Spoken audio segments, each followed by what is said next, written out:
নদিয়া বিহারী গৌর হরি মাঝরাতে বাড়ি থেকে বেরিয়ে পড়েছেন। আচ্ছা মায়েরা একটা কথা বলুন দেখি, আপনাদের ছোট বাড়ির কোনো ছেলে যদি মাঝরাতে বাড়ি থেকে বেরিয়ে যায় কি করবেন, কি করা উচিত? হয় জিজ্ঞাসা করতে হবে এত রাতে কোথায় যাবি, আর তাছাড়া পিছন পিছন গিয়ে দেখতে হবে সে যাচ্ছে কোথায়। এই দুটোর মধ্যে একটা করতে হবে। তা গৌরীকে মাঝরাতে বাড়ি থেকে বেরিয়ে যেতে দেখে গোরাচাঁদের ভক্তগণ মনে মনে চিন্তা করছেন এত রাতে গোরাচাঁদ যাচ্ছে কোথায়, পিছন পিছন যায়, পিছন পিছন গিয়ে দেখে আসি সে যাচ্ছে কোথায়। সোজা পিছন পিছন যাচ্ছে। গৌরী কোথায় যাচ্ছে জানেন? সুরধুরির তীরে। আর সুরধুরির তীরে দেখছে ফলের ফুলের বন, আর ফুলের বন দেখে এমন ভাবনা থেকে পদকর্তা লিখলেন, দেখে ফুল বন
ফুল বন দেখি বৃন্দাবনের সমান, আর সহচর বন ব্রজ গোপী অনুমান।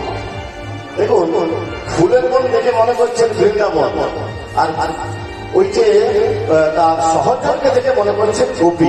গোপী তাদের বলে গোপী। আমাদের অনেকের ধারণা আছে, গোপী মানে নারী। একটা কথা মাথায় রাখবেন, গোপী মানে কিন্তু স্ত্রীলিঙ্গ নয়, গোপী মানে স্ত্রীলিঙ্গ নয়।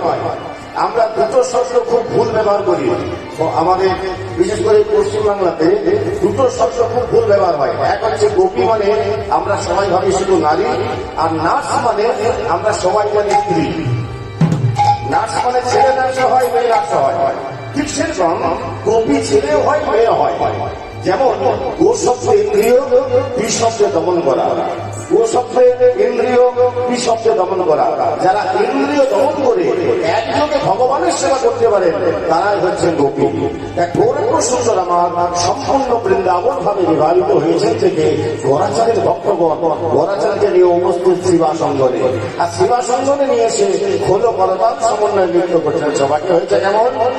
খোল করতাল সুমেলে করিয়া, খোল করতাল গোরা সুমেলে করিয়া, খোল করতাল গোরা সুমেলে করিয়া, খোল করতাল গোরা সুমেলে করিয়া, খোল করতাল গোরা সুমেলে করিয়া, খোল করতাল গোরা সুমেলে করিয়া। তার মাঝে নাচে গোরা জয় জয় করিয়া, তার মাঝে নাচে গোরা জয় জয় দিয়া, তার মাঝে নাচে গোরা জয় জয় দিয়া, তার মাঝে নাচে গোরা জয় জয় দিয়া। এখন চুপচাপ বসে থাকতে হবে না, রাস শুনতে এসেছেন, উলুধ্বনি দিতে হবে, শঙ্খধ্বনি করতে হবে। সামনে যাদের বাড়ি আছে ওরা যারা শঙ্খ নিয়ে আসুন, উলুধ্বনি দিতে হবে। সবাই জোরে জোরে জোরে, সবাই জোরে। শুনতে পাচ্ছি না, খাওয়া দাওয়া করেছেন? ওই দিন আরেকবার দিন, ওই দিন জোরে দিন।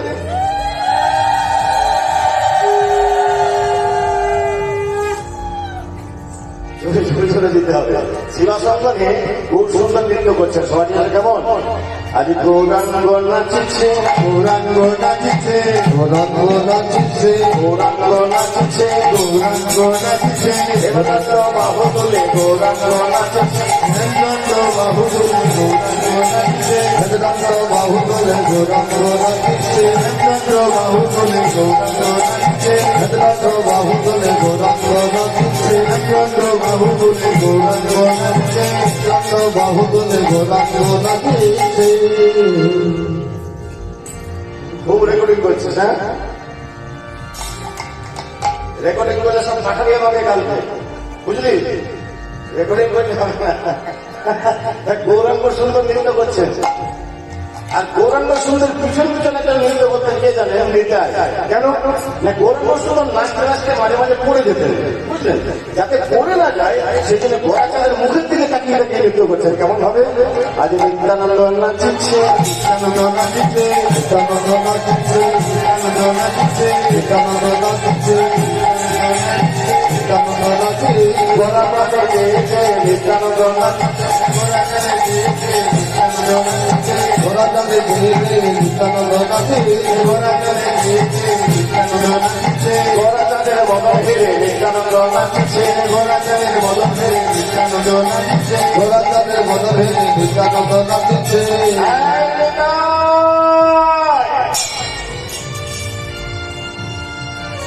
চিৎকার করে উঠেছে কে? না, রাজমঞ্চে সব থেকে যার বয়স বেশি ছিল। এখন জানেন রাজমঞ্চে সব থেকে বয়স বেশি কার ছিল?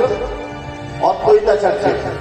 তা অদ্বৈতাচার্য চিৎকার করেছে, তোদের বয়স অল্প, সেই জন্য ধেই ধেই করে নৃত্য করছিস, আর আমার বয়স হয়ে গেছে বলে ভাবছিস আমি নৃত্য করতে পারবো না, দেখবি? বলে থাক থাক থাক পুরো থাক, পুরো বয়সে নাচানাচি করতে যেও না, একবার কোমর ভেঙে গেলে আর হাড় জোড়া লাগবে না। বলে বাজে কথা বলবি না, তাহলে অদ্বৈতাচার্য নৃত্য করছে কেমন করে দেখুন, গলার চাদরটা এবার কোমরে ভেঙে নিয়েছে, বেঁধে নিয়ে অদ্বৈত নৃত্য করছেন, কেমন হবে? আজ অদ্বৈত নাচিছে, অদ্বৈত নাচিছে, অদ্বৈত নাচিছে, অদ্বৈত নাচিছে, মাতাদারি মোটা ভরি অদ্বৈত নাচিছে, মাতাদারি মোটা ভরি অদ্বৈত নাচিছে, মাতাদারি মোটা ভরি অদ্বৈত নাচিছে, মাতাদারি মোটা ভরি অদ্বৈত নাচিছে, মাতাদারি মোটা ভরি অদ্বৈত নাচিছে, মাতাদারি মোটা ভরি অদ্বৈত নাচিছে, মাতাদারি মোটা ভরি অদ্বৈত নাচিছে, মাতাদারি মোটা ভরি অদ্বৈত নাচিছে, এনেছি এনেছি বলে অদ্বৈত নাচিছে, এনেছি এনেছি বলে অদ্বৈত নাচিছে, এনেছি এনেছি বলে অদ্বৈত নাচিছে, এনেছি এনেছি বলে অদ্বৈত নাচিছে, এনেছি এনেছি বলে অদ্বৈত নৃত্য করছেন এনেছি এনেছি বলে। কেন? দেখো, বলে বলে হাসি, বলে বলে কান্না, এটা কারা করে? ছেলেরা না মেয়েরা? বলতে বলে বলে হাসি, বলে বলে কান্না, এটা কিন্তু ছেলেরা করে না, মেয়েরা করে। কেমন? দেখবেন বাড়িতে যদি শ্বশুর মশাই মারা যায়, বাড়িতে যদি শ্বশুর মশাই মারা যায়, বাড়ির বউ মায়ের কান্না শুনেছেন কেউ? শুনেছেন? হ্যাঁ, আমি কাঁদবো না তো কি বলে কাঁদে দেখুন। শ্বশুর মারা গেছে, এদিকে দেখুন সবাই কান্নাতে ব্যস্ত, বৌমার কাজ দেখুন, বৌমাকে ওই বাড়িতে তোলা একটা 10,000 টাকার বান্ডেল মানে চিন্তা করুন, সবাই কাঁদছে, শ্বশুর মারা গেছে, বালিশের তলায় 10,000 টাকার বান্ডিল রেখা আছে, সেইটা বলে বলে কাঁদছে। কিন্তু গৌরহরির যে রাজমঞ্চে নৃত্য করছে অদ্বৈতাচার্য, তিনিও বলে বলে নৃত্য করছে। কেন? এনেছি এনেছি বলে, বেশি দিনের কথা নয়, যেদিন শ্যামসুন্দর বৃন্দাবনে লুকিয়ে লুকিয়ে রাস করেছিলেন, আর রাজমঞ্চে তাদের দাঁড়িয়ে ছিলেন পার্বতী। দাঁড়ি মানে জানেন? দাঁড়ি মানে হচ্ছে সিকিউরিটি গার্ড, মানে রাস্তায় মঞ্চ হয়েছিল, তার দরজা গেটটা হয়েছিল দূরে। যেমন আমি ওখানে এই গ্রাম ঢুকতে ঢুকতে দেখলাম একটা ইলেকট্রিকের গেট হয়েছে, ওরকম জায়গায় ধরুন রাজমঞ্চের গেট, ওই গেটের মধ্যে দাঁড়িয়ে ছিল দুর্গা, বুঝেছেন? এখন কৈলাসে ভোলানাথ আর পার্বতী বসে আছে, হঠাৎ দেখছে পার্বতী নেই, কোন দিকে গেল? ভোলানাথ তো মনে করছেন সামনাসামনি কোথাও আছে। এমন সময় উপস্থিত মহর্ষি নারদ। নারদের নাম শুনেছেন? নারদের কাজ কি? বলুন, এর কথা কি ওকে, ওর কথা কি ওকে বলে কোন রকম একটা গন্ডগোল বাঁধানো। তা আপনাদের এখানে নারদ আছে নাকি? কিছু একটা আছে? হ্যাঁ, সে সব জায়গাতে আছে। আপনি ভারতবর্ষে যে কোনো শহরে যান, যে কোনো গ্রামে যান, যে কোনো মহল্লায় যান, যে কোনো গলিতে যান, যে কোনো পাড়াতে যান, এক পিস করে নারদ আপনি পাবেন। তো নারদ সোজা চলে গেছে ভোলানাথের কাছে। মামা, ও মামা, মামি কোথায়? বলছে মামি এখানে আছে কোথাও? বলছে না, বৃন্দাবনে রাস হচ্ছে, চলে গেছে রাস দেখতে। এই নারদ কি এমন জিনিস বুঝলেন, এ কাকে কিভাবে প্রেস্টিজে ফেলা দেবে এটা সব জানে। শ্বশুরের কাছে বৌমাকে, শাশুড়ির কাছে জামাইকে কিভাবে প্রেস্টিজে ফেলা দেবে এটা সব জানে। প্রেস্টিজের কথা নয়। যেদিন শিবের বিয়ে ছিল, বুঝেছেন, যেদিন শিবের বিয়ে, এখন শিবের বিয়ে, নারদ সোজা চলে গেছে শিবের শাশুড়ির কাছে। শিবের শাশুড়ির নাম ছিল বলুন, জানেন না? মেনকা। শাশুড়ির নাম ছিল মেনকা। নারদ সোজা চলে এসেছে মেনকার কাছে। মেনকা, বাড়িতে আছো? বলছে হ্যাঁ বাবা আছি আছি, আসুন আসুন, বসুন বসুন। আপনার, তোমার মেয়ের তো বিয়ে? বলছে হ্যাঁ বিয়ে। আপনাকে তো নিমন্ত্রণ পাঠিয়েছি? বলছে হ্যাঁ নিমন্ত্রণ পেয়েছি, তো বিয়ের তো দেরি আছে, আমি রাস্তা দিয়ে বেরিয়ে যাচ্ছিলাম, তাই ভাবলাম একবার দেখা করে যাই। হ্যাঁ হ্যাঁ আসুন আসুন, বসুন বসুন। জল টল দিয়েছে। এইবারে বলছে নারদ, আচ্ছা মেনকা, আমি শুনলাম তোমার মেয়ের যে বিয়ে, এই বিয়েতে তোমার জামাইকে বরণ করবে তোমার কোন সম্পর্কে যা? বলছে হ্যাঁ। বলছে একদম না, ভুল করেও না। নারদ বলছে মেনকাকে, ভুল করেও না। একটা কথা মনে রেখো মেনকা, নিজের মেয়ের যখন বিয়ে হয়, মেয়ের মা যদি মেয়ের বরকে বরণ করে, সেই বিয়েটা সুখের হয়। তাই নাকি? বলছে হ্যাঁ, বরণটা তুমি করো। ভালো কথা, আমি যাবো। এবারে নারদের কাজ দেখুন, বরণ তুমি করো। তবে বাবা, তবে মা খুব সাবধান। কেন না? সাবধানে যেও। কথায় বললে বরণটা তুমি করো, তারপরে বলছে সাবধানে যেও। বলছে কেন না? তোমার যে জামাই, তোমার যে জামাই, সেই জামাইয়ের কাছে তিনখানা আছে। কি? হ্যাঁ, তিনখানা আছে। একটা কোমরে, একটা গলায়, আর একটা মাথায়। তা কোমরেরটা কেমন করে থাকে দেখো। বলুন, এইটা যদি আপনার এখানে কারো করতে দেওয়া হয়, কেমন করে করবেন? দেখুন, আমি যেমন করে করবো সেরকম ভাবে কিন্তু সবাই করবেন। আর করবে না। কিন্তু ভোলানাথের তো করতেন না। তা ভোলানাথ কেমন করতেন দেখুন, এই আর এই। আপনাদের ধারণাটা হাতটা ছেড়ে দিলে এটা পড়ে যাবে, কিন্তু পড়তো না। কেন পড়তো না? না ভোলানাথ চাই না এই করতেন। ওই নিশ্চিত এক বাবাজি হচ্ছে একবারে সোজা এখানে এসে মানে ইন্টারন্যাশনাল কোম্পানি আনলিমিটেড বেল্ট, বুঝলেন? এই বেল্টটি চলে আসবে একটা কোমরে, একটা গলায়, একটা মাথায়, তিনখানা। তো তোমার জামাইয়ের কাছে তিনখানা আছে। মেনকা খুব সাবধানে যেও। কেননা তুমি যখন মাথা নামিয়ে বরণটি করবে, ওই মাথায় যদি থাকে, সেটি যদি তোমার মাথায় একটি দিয়ে দেয়, নিতাই তোমার হরি বলুন, অবলীলা সান্ন। বলছে বাবা তাহলে উপায়? উপায় পাই? বলছে উপায় একটা আছে, আমি তোমাকে বলে দিচ্ছি উপায় পাই। শোনো, ওই যে সাপ থাকে না, সাপের একটা মুখ্য মস্ত্র আছে, জানেন আপনারা? পাড়া গ্রামে থাকে, আপনার প্রত্যেক গ্রামে থাকে, কিন্তু অনেকে জানে না। সেটার নাম হচ্ছে ঈশ্বরী মূল। বুঝেছেন? ঈশ্বরী মূলের গোটা পাঁচের মূল, মানে ঈশ্বরী গাছটা তুলে গোটা পাঁচের যে ছোট ছোট মূল ওই বরণ ডালাতে রাখবে, তাহলে দেখবে সাপগুলো তোমাকে কামড়াবে না। ভালো কথা, এই যে নারদ শিখিয়ে দিয়ে বিদায় নিয়েছে। এইবারে দেখুন মজা। এইবারে আজকে ধরুন বিয়ে, ভোলানাথ বিয়ে করতে এসেছে। ভোলানাথের একটা সাদা গাড়ি ছিল, জানেন তো? সাদা রঙের স্করপিও। হ্যাঁ, কি সার কোম্পানির গাড়ি? আচ্ছা ঠিক আছে, ভোলানাথ সাড়ে করে বিয়ে করতে আসছে, বুঝলেন? তো ধরুন ভোলানাথ আসছে, সাড়ে পিঠে বসে আছে, সাড়ে পিঠ থেকে নেমেছে, নেমে ভোলানাথ দাঁড়িয়ে আছে, বরণ হবে। এইবারে মেনকা ঘর থেকে বেরোচ্ছে। দেখুন, মেয়েদের বুদ্ধি তো, এদেরকে এইটুকু বললে এতটা বুঝবে, বুঝলেন? এখন নারদ বলেছিল গোটা পাঁচেক ঈশ্বরী বললেও কতটা নিয়েছে জানেন? প্রায় 100টা, মানে গোটা ভবন দ্বারাটা ওই ঈশ্বরী বলে ভর্তি, একদম গন্ধে গোটা জায়গাটা মোম করছে। এখন ওই ঘর থেকে বেরিয়েছে, একটুকু গেছে, কারণ ভোলানাথ দাঁড়িয়ে আছে ওখানে, একটুকু গেছে, আর মাথায় যেটা আছে বেটা গন্ধ হয়ে গেছে। খুব গন্ধ, খুব গন্ধ, আস্তে আস্তে নামছে শরীর থেকে। ভোলানাথ বলছে কোথায় যাচ্ছিস রে বাবা, কোথায় যাস নেই, মাথা খারাপ, খুব গন্ধ, থাকতে পারছি না। নিতাই গৌর হরি বল। আবার আরেকটু এসেছে, মানে ভোলানাথ দাঁড়িয়ে আছে, আরেকটু এসেছে, আর একটু গেছে মানে গোলাপটা গন্ধ পেয়েছে, বুঝলেন? গোলাপটা আস্তে আস্তে এই যাচ্ছে বাবা, যাচ্ছে মাথা খারাপ, খুব গন্ধ, ওটাও আস্তে আস্তে নেমে নিতাই গৌর হরি বল। মেনকা জায়গা আরেকটু কাছে গেছে, আস্তে আস্তে ঢিলা হতে শুরু হয়েছে। এই ঢিলা হতে হতে যখন নেমে, তখন নিতাই গৌর হরি বল। আবার মনে রাখবেন, এখনকার যেমন প্রোডাকশন আছে, আগে কিন্তু এত প্রোডাকশন ছিল না, আর বেটা কিছুই নেই। এখানে একটা গান চলে, আপনারা সবাই শুনেছেন, মেনকা মাথায় পেল ঘোমটা, বেছে বেছে করলি জামাই চিরকালে ড্যাশ ড্যাশ ড্যাশ।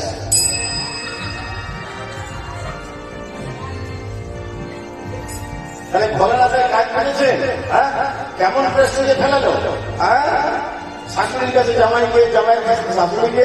এইকে আপনাদের একটা ভালো কথা শিখিয়ে দিয়ে যায় তারা। এই ছেলেরা কেউ শুনবে না, এটা মেয়েদের বলছি, শুনুন। পাশাপাশি দুটো বাড়িতে যখন ঝগড়া লাগবে, মেয়েরা শুনে এখন ভালো করে, পাশাপাশি দুটো বাড়িতে যখন ঝগড়া লাগবে, কত মন দিয়ে শুনতে দেখুন। ঝগড়ার কথা বলে খুব মন দিয়ে দেবে।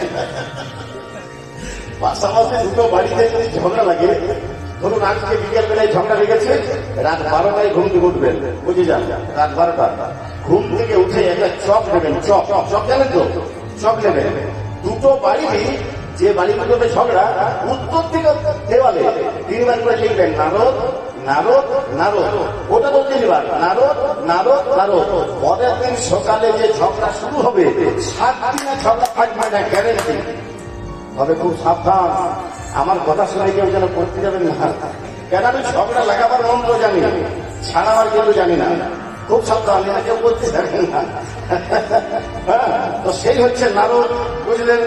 নারদ ভোলানাথকে কি বলছে, মামা মামি তো এখানে নেই, কেন কোথায় গেছে? না মামি গেছে রাস দেখতে। তাই নাকি?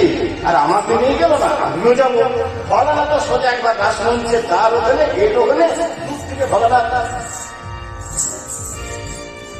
ও চিন্তা নাই, চিন্তা নাই, তাহলে যখন নিজের বউ আছে পড়তে পারি না, ঠিক ঢুকে পড়বো। একবারে ভোলানাথ মনের আনন্দে রাসমঞ্চে ঢুকতে যাবে, আর তার মধ্যে বলছে খুব সাবধান, এখানে তোমার অধিকার নেই। কেন যাবো না? কেন তুমি আমার বউ, আমার রাস্তা ছেড়ে দাও, দেবো না, এন্ট্রি নেই, নো এন্ট্রি, তুমি যেতে পারবে না। কেন না, যেহেতু তুমি শোনো, ওখানে এক বই দ্বিতীয় কোন পুরুষের অধিকার নেই বলেছে, এই কি? আর ভোলানাথ শুনেছে উল্টো, ভোলানাথ শুনেছে তুমি পুরুষেই নাও। এবার বলুন দেখি, কোন স্ত্রী যদি তার স্বামীকে বলে তুমি পুরুষেই নাও, রাগ হবে না? আমি হলে দেবে না, নাক ফাটিয়ে দেবো। তবে বউ নেই বলে বললাম, আগলে বলার ক্ষমতা না। কেন এই পৃথিবীতে সব হিরো মস্তান বাবু, বইয়ের কাছে সব কটাই কাবু, বুঝলেন? বাপরে বাপ, কোন চিন্তা না, তাহলে উপায় কি? কোনো কিছু উপায় নেই, না এখানে তুমি যাও, ভোলানাথকে তাড়িয়ে দিয়েছে, বুঝলেন? এখন ভোলানাথ মনে মনে ভাবছে, এতটা এলাম, একটুকু না রাজ থেকে যাবো, এত সহজে যাচ্ছি না। ভোলানাথ সজা উপস্থিত হচ্ছে ধোপাপাড়ায়, আর ধোপাপাড়ায় গিয়ে বলছে, ধোপাবো, আরে বাবা আপনি, কি হয়েছে? আসুন আসুন আসুন। ভোলানাথকে বসতে দিকে বলে, বসার সময় নেই। বলছে কেন? বলছে আমার একটা কাপড়ের দরকার। কাপড় কি হবে? মায়ের কি কাপড়ের অভাব হলো? বলছে না না, কাপড়টা মায়ের দরকার নেই, কাপড়টা আমার দরকার। তুমি কাপড় কেন করবে? আরে তোরা তো দেখার দরকার নেই, তুমি কাপড়টা দে। মনে মনে ভাবছে কাপড় আবার কি করবে? আচ্ছা নে, ভোলানাথকে একটা কাপড় দিয়েছে। এখন ভোলানাথের শরীর থেকে কাপড় পরা অভ্যাস নেই। আগে তো বললাম ওই তার অভ্যাস হচ্ছে এই আর এই, কাপড় পরবে কি করে? বলছে ধপাবো দে না, আমাকে কাপড়টা একটু পরিয়ে দে, ধপাবো কোন রকমে।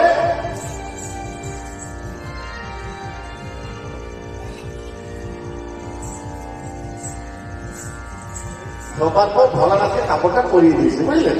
এবারে অন্য বজ্রকবিরা যখন রাজমঞ্চে ঢুকছে, তাকে পিছন পিছন ভোলানাথ চুপ করে রাজমঞ্চে ঢুকে পড়েছে। কেমন করে দেবে?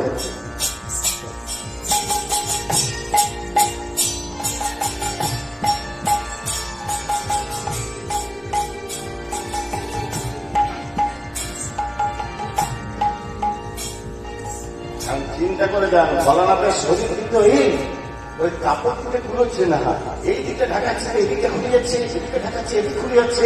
আর এই শরীর, হ্যাঁ, বৃন্দাবনের বজ্রকবিরা রাজনৃত্য করতে বলতে বলছে একজন একজনকে বলছে, হ্যাঁ রে, বৃন্দাবনে এত মোটা মেয়ে মানুষ তো দেখিনি, এত মোটা মেয়ে মানুষ এলো কোথার থেকে? হ্যাঁ, চল তো কাছে গিয়ে দেখি। এখন 4-5 জন বজ্রকবি চলে এসছে সামনে, এসে বলছে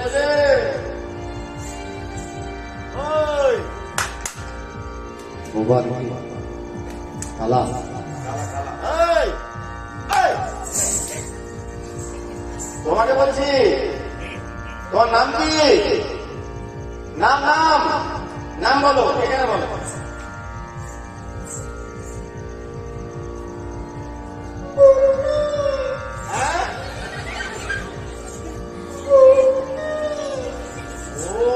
তোমার নাম গোপী? বাবা, খুব মিষ্টি নাম গো। গোপী গোপী গোপী। হ্যাঁ, তোমার কর্তার নাম কি? কর্তার নাম বলো তো, কর্তার নাম।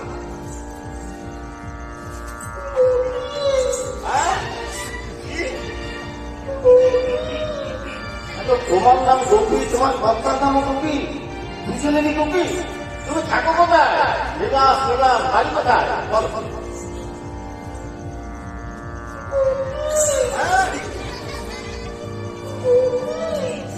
ও মা, তোমার নাম গোপী, তোমার কর্তার নাম গোপী, তুমি যেখানটায় থাকো সেটাও গোপী।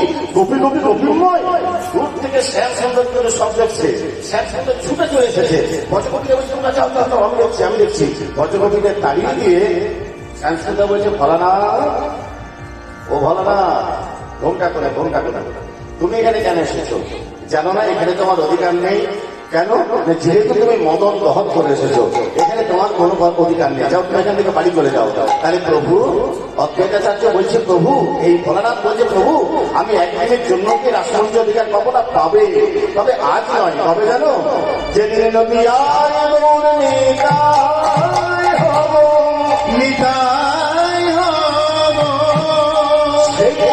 তোমায় শিবাসন বলে রাসনৃত্য করিব, রাসনৃত্য করিব। তাই বলে যাবে সেই ভোলানাথ হয়েছে অদ্বৈত আচার্য, তাই বলেছে এনেছি এনেছি বলে নৃত্য করছে, বুঝেছে? তাই অদ্বৈত নাচছে, অদ্বৈত নাচছে, মাথা দাঁড়িয়ে মোটা ভরি অদ্বৈত নাচছে, মোটা ভরি অদ্বৈত নাচছে, মাথা দাঁড়িয়ে মোটা ভরি অদ্বৈত নাচছে, মাথা দাঁড়িয়ে মোটা ভরি অদ্বৈত নাচছে, মাথা দাঁড়িয়ে মোটা ভরি অদ্বৈত নাচছে, মাথা দাঁড়িয়ে মোটা ভরি অদ্বৈত নাচছে, মাথা দাঁড়িয়ে মোটা ভরি অদ্বৈত নাচছে। দেখছে বলে অদ্বৈত নাচছে, দেখছে বলে অদ্বৈত নাচছে, দেখছে বলে অদ্বৈত নাচছে, বলেছিলাম কোনটা বলে অদ্বৈত নাচছে, বলেছিলাম কোনটা বলে অদ্বৈত নাচছে, বলেছিলাম কোনটা বলে অদ্বৈত নাচছে। এই নৃত্যকে দেখে গলার মালা, চিন্তা করে যান, গলার মালাও কথা বলে।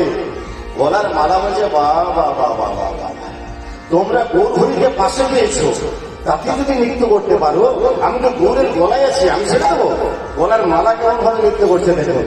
আজ গৌর গলে মালা তুলছে, গৌর গলে মালা তুলছে, গৌর গলে মালা তুলছে, গৌর গলে মালা তুলছে, গৌর গলে মালা তুলছে, গৌর গলে মালা তুলছে, রাতুল চরণ ছুঁই বলে গৌর গলে মালা তুলছে, রাতুল চরণ ছুঁই ছুঁই বলে গৌর বলে মালা তুলি নতুন চরণে তুই বলে গৌর বলে মালা তুলি নতুন চরণে তুই বলে গৌর বলে মালা তুলি নতুন চরণে তুই বলে গৌর বলে মালা তুলি।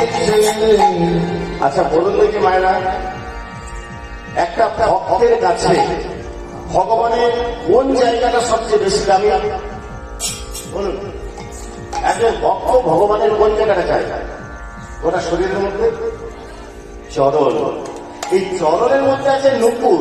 সেই নুপুর বলছে বাবা বাবা বাবা, তোমরা পাশে আছো, গোলায় আছো, তাতে যদি একদম ধেই ধেই করে নাচতে পারো, আমি তো চরণ পেয়েছি, আমি ছেড়ে দেবো, আমিও ছাড়বো না। এবার চরণে বাজে নুপুর, বাজে নুপুর চরণেতে বাজে নুপুর চরণে বাজে নুপুর, চরণেতে বাজে নুপুর চরণেতে বাজে নুপুর রুন ঝুন বলে, রুন ঝুন বলে, চরণেতে বাজে নুপুর রুন বলে চরণেতে বাজে নুপুর রুন বলে নুপুর বাজে রুন ঝুন, নুপুর বাজে রুন নুপুর বাজে রুন নুপুর বাজে রুন ঝুন, নুপুর বাজে রুন নুপুর বাজে রুন নুপুর বাজে রুন আইনা গলি রেখে যাবো, নুপুর বাজে রুন ঝুন, আইনা গুনে যাবো নুপুর বাজে রুন আইনা গুনে যাবো গায়ে গায়ে সবার বলে হারি যাবে, নুপুর বাজে রুন গায় গায় তোমার বলে হারি যায় নুপুর বাজে রুন নুপুর বাজে রুন নুপুর বাজে রুন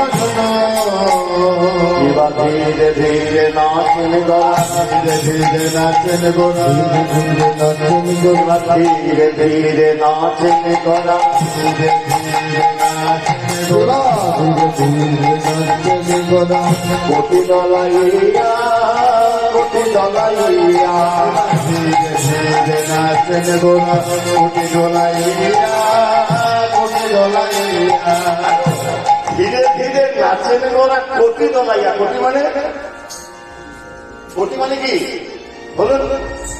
কি গো কোটি মানে? কোমর। কোমর তুলিয়ে কারা নাচে? ছেলেরা না মেয়েরা? মেয়েরা। কিন্তু গৌর হরি কোমর তুলিয়ে কেমন করে নৃত্য করছে দেখাবো? শুধু ধরে ফেলবেন, ধরে দিন তাহলে দেখাবো।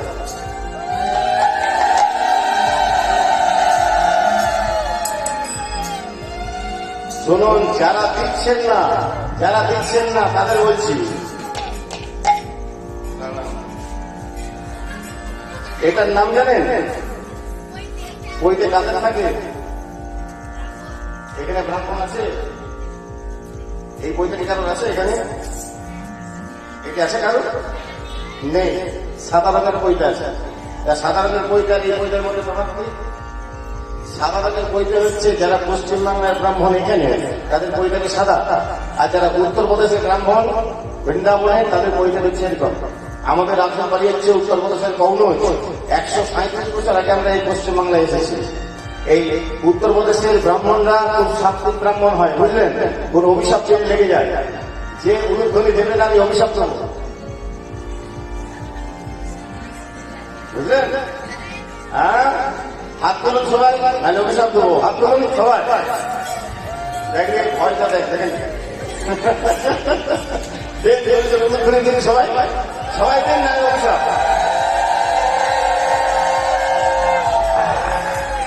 এই বলে বলে চোরা গরুকে, বুঝলেন? এই উলুধ্বনি এরকম না দিলে কিন্তু আমি বাড়ি করবো, বুঝা গেল? সবাই করে চলে দেবেন। তাই দেখুন, ধীরে ধীরে নাচেন গোরা, ধীরে ধীরে নাচেন গোরা ধীরে ধীরে নাচেন গোরা কোটি দলাইয়া, কোটি দলাইয়া, ধীরে ধীরে নাচেন গোরা কোটি দোলাইয়া কোটি দোলাইয়া এবার ধীরে ধীরে নাচেন গোরা কোটি দোলাইয়া কোটি দোলাইয়া ধীরে ধীরে নাচেন গোরা কোটি দোলাইয়া কোটি দোলাইয়া এবার ধীরে ধীরে নাচেন গোরা কোটি দোলাইয়া কোটি দোলাইয়া সহজরে সঙ্গে করি, সহজরে সঙ্গে করি সহজরে সঙ্গে করি সহজরে সঙ্গে করি, সহজরে সঙ্গে করি সহজরে সঙ্গে করি কতলা রঙে নাচরে সভায় বলি হারিয়ে যায় তোমার সহজরকে সঙ্গে করি কতলা রঙে নাচে সবার বলি হারিয়ে যায় ধীরে ধীরে নাচেন গোরা ধীরে নাচেন গোরা ধীরে নাচেন গোরা ধীরে ধীরে নাচেন গোরা ধীরে ধীরে নাচেন গোরা তাই বলবো বলি নাচে গৌরাঙ্গ সুন্দর বল বল বলি নাচে গৌরাঙ্গ সুন্দর বল বল বলে নাচে গৌরাঙ্গ সুন্দর সর্বয়কে শোভে মালায় অতি মনোহর সর্বঙ্গে শোভে মালায় অতি মনোহর সর্বঙ্গে শোভে মালায় অতি মনোহর গৌরাঙ্গ নাচে আজ মনমোহনিয়া গৌরাঙ্গ নাচে আজ মনোমোহনিয়া গৌরাঙ্গ নাচে আজ মনোমোহনিয়া গৌরাঙ্গ নাচে আজ মনোমোহনিয়া আর গৌরাঙ্গ নাচে আজ মনোমোহনিয়া আমার ষোলো করো তার বাজে গৌরাঙ্গে বেরিয়া হলো করো তার বাজে গৌরাঙ্গে বেরিয়া হলো করো তার বাজে গৌরাঙ্গে রহিয়া চৌদিকে ভক্তগণ গোরা নাচে মাঝে চৌদিকে ভক্তগণ গোরা নাচে বাজে চৌদিকে ভক্তগণ গোরা নাচে বাজে চৌদিকে ভক্তগণ গোরা নাচে মাঝে চৌদিকে ভক্তগণ গোরা নাচে বাজে চৌদিকে ভক্তগণ গোরা নাচে বাজে আমার পতিত হেরিয়া গোরা হরিনাম যাচনে পতিত হেরিয়া গোরা হরিনাম যাচনে পতিত হেরিয়া গোরা হরিনাম যাচনে একবার হরিবল বলো রে বলো রে হরিবল বলো রে প্রেমানন্দে বাহু তুলে হরিবল বলো রে প্রেমানন্দে বাহু তুলে হরিবল বলো রে প্রেমানন্দে বলো রে হরিবল বলো রে পতিত হেরিয়া গোরা হরিনাম যাচনে পতিত হেরিয়া গোরা হরিনাম যাচনে পতিত হেরিয়া গোরা হরিনাম যাচনে জয় বাসুদেব ঘোষী কহে মনের হরিষে মনের হরিতে এরা সুদশ রাজা করিলা প্রকাশে বলিলা তো